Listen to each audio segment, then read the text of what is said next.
There is only one thing in this world that is more beautiful than the scene before you. Boom. This folding knife right here. And guys, thank you for watching The Knife Whisperer. And remember, I love you. Hello, boys and girls. Knife Whisperer here. And today we are going to be taking a look at a knife that Jake from Bearded Gear sent me. Right here. Bearded Gear. Holes are better than studs. And I'd agree. I like holes better. Can't beat the Spidey hole or something similar. You know, it's great for deployment. And especially when you can get that Spidey flick in there and just flips out of there like a champ. So, again, thanks, Jake, for sending this knife out to me to check out. And what do we have for you today, guys? We got the ZT 0620. Now, this is a Ernest Emerson design. As you can see here, it is a frame lock, not flipper. This is a thumb disc deployment. And it is absolutely, it's very smooth. This is running on phosphor bronze washers. Look at that bad boy just drop. And you also, because it is an Emerson design, you have this wave feature here. So when you pull it out of your pocket, this will catch the corner, so it will deploy the knife as you pull out. So when you pull out, you kind of just give it a little twist to your wrist, and you do it like just a quick, nice quick motion, and the knife will deploy as soon as you pull it out of your pocket. And that is the fastest way to have a knife deploy. You know, it's in a tactical situation, you couldn't ask for a better deployment. You know, on here, this is not the stock scale. This is Tarot Tough. I'm not sure who did it for Jake, but this stuff is nice. It's a lot like my Micarta, but it's I don't know how to describe it. It's more like lush feeling, if that makes any sense.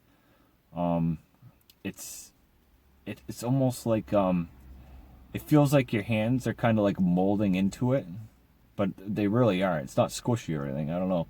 It's lush. It's very lush. But yeah, I'm really liking it. I know it was one of his buddies that did it for him, so maybe in the comments, if any of you are interested, hit up Jake and he can point you in the direction of this fine gentleman's scale work, and maybe you can make something happen. So we got here a blade of 3.6 inches, Elmax steel. As you can see, it is a Tanto, and this is a saber grind, which is a flat grind that starts like halfway up the blade. And this here too, it's a compound grind, but this is also flat too. I'm not sure how well this is coming through. There you go, you can kind of see the transition there. I've actually always liked this model, and I remember checking this one out back in the day, and I just never pulled the trigger. I think I got, this might have come out just after the 0560s back in the day, the first hinderers that came out with the flippers. And I just man, I wish I had pulled the trigger, because these are discontinued, long discontinued. Great knives. Very very tough feeling. This is back when ZT was all about built like a tank and heavy duty. I mean, look how thick that titanium is. It's crazy. That lock bar, that thing is just not going anywhere. I did cut some boxes with this just to test it out, and it cuts really good. It's a 0.15 blade stock, but it gets down to a thin enough edge to where it cuts decently well. This is obviously more of like a hard use tactical folder, so it's not going to be like your TRM Atom or your Benchmade Bug Out or anything like that.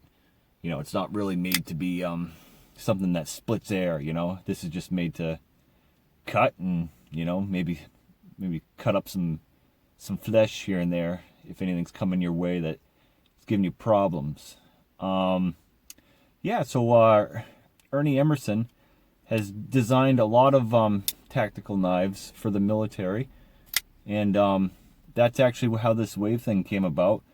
From what I heard in one of his interviews with Bob, Knife Junkie, he came up with this design by accident, and he just randomly was pulling it out of his pocket and it deployed the knife, and so he just went with it. And one of the military personnel that had bought the knife called him like the same day that he had figured this out and said, "Did you know your knife does this?" And he's like, "Yeah." And from there the wave design was born. You know, any tactical situation or any sort of people in the tactical realm or law enforcement, anything like that, we're looking for this wave design deployment here. You know, because it is the fastest out there right now as far as you just pull the knife out of your pocket and it's ready to go. You know, that could be good for non-tactical situations too. Like say you're on a ladder or something, you need to make a quick cut. You know, you just pull it out. You know, sitting there trying to flip it with a stud, and it's ready to go. Make your cut. Frame lock, one-handed operation. Bang. You can't beat it, guys. Nice and easy, and fairly straightforward. I mean, just a great design, you know. And Emerson designs are definitely one of those things where you either love them or hate them. And I tend to like Emersons. I've never actually owned a full-blown Emerson. And I don't know why, to be honest with you.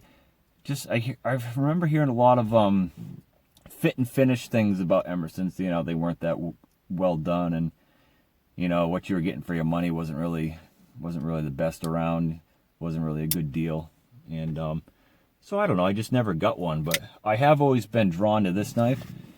There is a another model that came out after this, the 0630, which is basically all the same. It's got the wave, but instead of the Tanto, it has like an upswept, almost like Persian looking. If you've seen the Emerson Horseman model, it's like that, just done by ZT. And I'll make sure I put some pictures in here of that knife. And I'd actually like the design of that knife a little bit better aesthetically, but man, this one here is just sexy too. So what else do we got here? Let's finish up on our stats, shall we? We have a handle, not in this situation, but stock. They come with a G10 handle, and it's got like a little bit of texture milling in there, and I'll put some pictures in as well of that. And your titanium frame lock, which has a nice stone wash finish on it. You got your pocket clip there with the standard Emerson hole pattern. We have an overall length of 8.5 inches, a weight of just over 6 ounces. Although it doesn't feel that heavy. It doesn't feel like 6 ounces to me. I don't know, but that's what it is.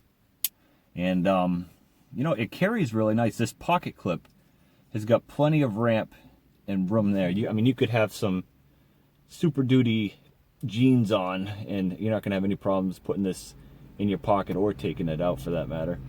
And the fit and finish on this knife is awesome. You know, it's perfectly centered. I know you guys really can't tell because my phone's at an angle, I'm at an angle, but take my word for it, it's centered. This knife came out in 2014. That was a long time ago, guys. But I would still be proud to own this knife now in 2020. I still think it's a great design. I love the looks of it. It is very well built. I mean, you can just tell. And this ramp is nice. It's a nice spot to put your thumb for that saber grip. And works good in all grips. Reverse works very well. I mean, it's an Emerson. It should work well. And yes, all around, very, very well done knife. These, when they came out, were going for $250. And I think even now, I mean, you don't see LMAX on many production knives anymore. But LMAX is a very good steel. You know, a lot of people say when it's Rockwelled right, it's just as good as an M390 is for edge holding. And they take a hell of an edge. I mean, heck of an edge. And you can't go wrong with LMAX. So yes, guys, that is the ZT-0620 with a custom Tarot Tough scale from Jake at Bearded Gear. So if you guys do not follow Jake from Bearded Gear, which I'm sure you do if you're following me, he's a little bit bigger than me, but on the off chance you're not, go check him out. He does amazing reviews. He is a lot better than I am when it comes down to just like describing like how he feels about a knife and all the things that it does and doesn't do for him and why he likes it, why he doesn't. You know, he does it very well. So yes, go check him out. If you're not subscribed to him, subscribe to him. Say, hey, somebody was whispering about you, so I decided to come over and see what the fuss was all about. And then tell him you love him. Tell him thank you for lending Joe, the Knife Whisperer, your 0620, so we could just take a little look at it, maybe drool a little, reminisce about the good old day of the built like a tank, heavy-duty ZTs, and yes, give him some love. And coming up in the next day or two, I'm going to be doing a review on this little guy here. This is the Civivi Odin, which is a Ferrum Forge design. It's a tiny little knife, but I'm having a lot of fun with this thing. It's fun to play with. You know, it's well, I won't go into it. I'll save that for the view. But it's got a nice stone wash on it. They put a little more time into this one. The back spacer. This one actually has jimping on it. A lot of Civivis don't come with jimping. And this is a great knife. Spidey flick it.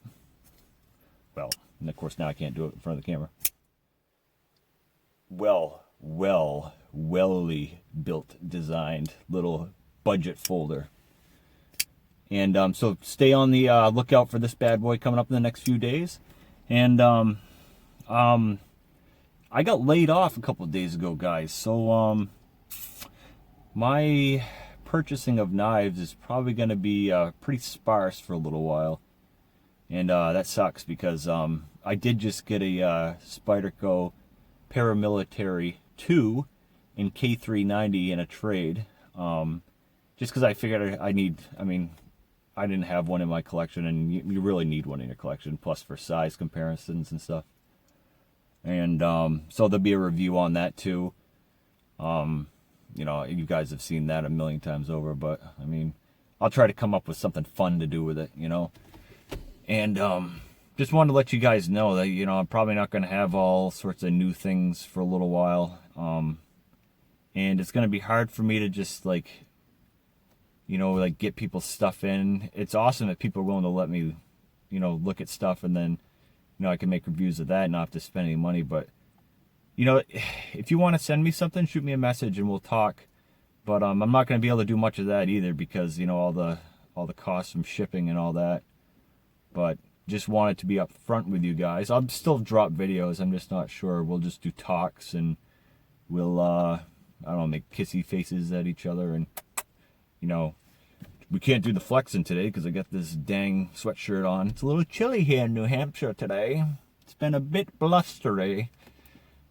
But yeah, guys, just, you know, it sucks. I was going to buy a Shaman too. And, you know, because after having the PM2, I could fallen in love with Spyderco and the compression lock again. And I had a Shaman at one point, but I traded it, and now I want another one. But looks like it's not going to happen, at least not for a little while. But guys, thanks for watching, and remember, go check out Bearded Gear if you are not subscribed to him. Jake, thanks again, buddy, for lending me this beautiful specimen of a vintage ZT here. I've had a lot of fun with it. I will send it back to you probably either Tuesday or Wednesday. And hope you're enjoying the discing. It looks like you are. And I love you guys. We got the hug. We got the flex that you can't see. And we're out. Love you guys. Peace.